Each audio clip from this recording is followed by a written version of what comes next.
Hello everybody, my name is Robert and this is Review Clue. And this is the Xiaomi Mi Mix 3.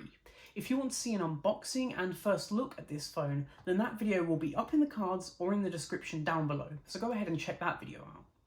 Now, Xiaomi did quite an interesting thing with this device. They put it right in that middle market, that sort of £300 to £500 range, and that's a really competitive market. So let's go ahead and see just what Xiaomi can bring to the table, and I think you'll be pleasantly surprised.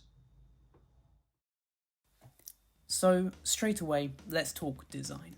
This phone comes in 3 colours, black, green and this stunning blue. With a ceramic back, it's definitely an eye turner, but with this added sex appeal comes a very slippery device.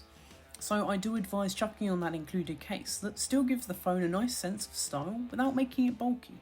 And you're going to want to protect this device, as it has no water, dust or shock resistance, so it's quite fragile as phones go, but it is definitely a looker.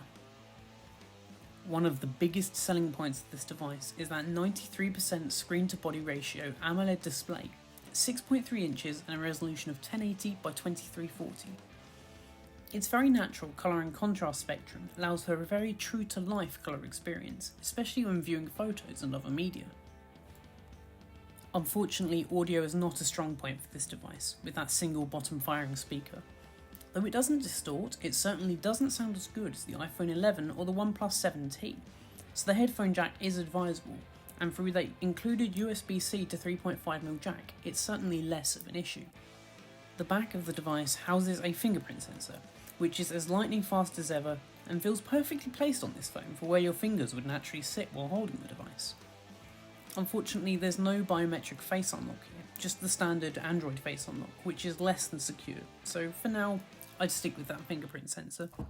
So unfortunately, this phone doesn't support any kind of external storage, so no microSD cards, so you've got to get this phone right the first time. It comes in a 128 and 256GB variant. In terms of performance, my model is the 128GB variant, so it only has 6GB of RAM.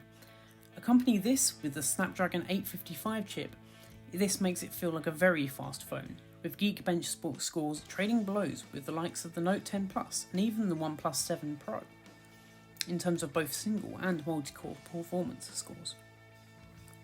But what does that mean in everyday terms? Well, this thing is fast. Apps load in an instant, navigating MiUI feels snappy, and its gaming performance, especially in Call of Duty Mobile on Max, didn't skip a beat and was the perfect device for all your media consumption, at 60 FPS across every game that I tried, be that PUBG, Call of Duty, and even some other less taxing games. This phone has a 3200mAh battery, so it's not massive and it will just about last you a whole day. I found with moderate use, I ended the day with about 25% battery, but you shouldn't need to worry about that too much. With a 18W fast charger and 10W wireless charging speeds, you're never going to find yourself running out of battery for any reason, wherever you are. In terms of connectivity, this thing has it all. We've got NFC for Android Pay, we've got Bluetooth, we've got 2.4GHz and 5GHz Wi-Fi, and of course we do have that 5GB speeds.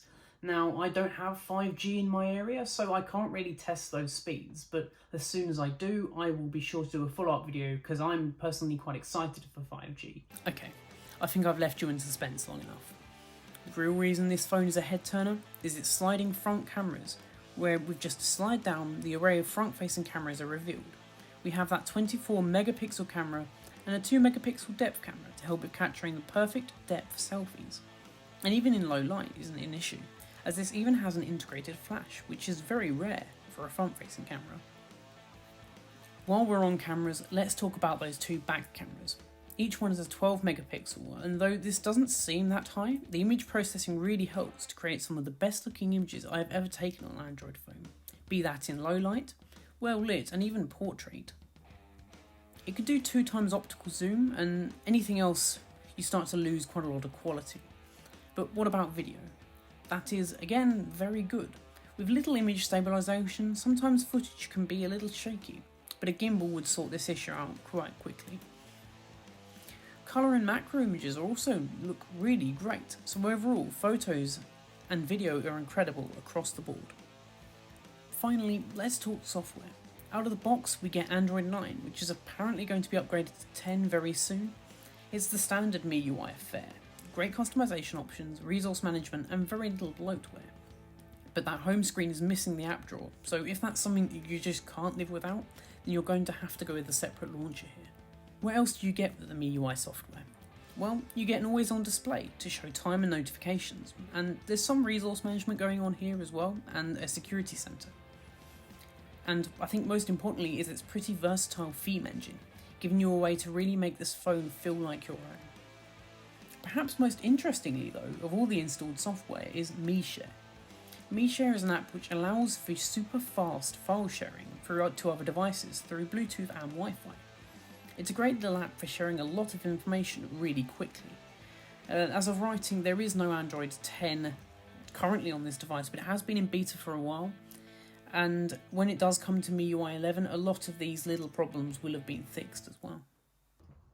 Call quality is pretty awesome here too, with both me and my other caller being able to hear each other perfectly. So I think it's clear that microphones and speakers are not a problem, especially not in 2020 when it comes to audio and video calls. So there you go guys. This has been my review of the Xiaomi Mi Mix 3. If you want a great phone for a pretty average price, and that sliding mechanism that I don't think I will ever get bored of. But also, if you can deal with those slightly odd MiUI quirks, this has some of the best software that I've used on an Android phone to date. Anyway guys, if you have enjoyed this video, don't forget to like, comment, subscribe, all of that stuff. Share this video around with someone who's maybe in the market for a stylish, mid-range smartphone, because I honestly think that this is one of the best Android phones I've ever used. Anyway guys, also let me know in the comments section down below, what videos do you want to see next? I've got some really cool ideas in the pipeline for a little mini-series that hopefully I'll start tomorrow.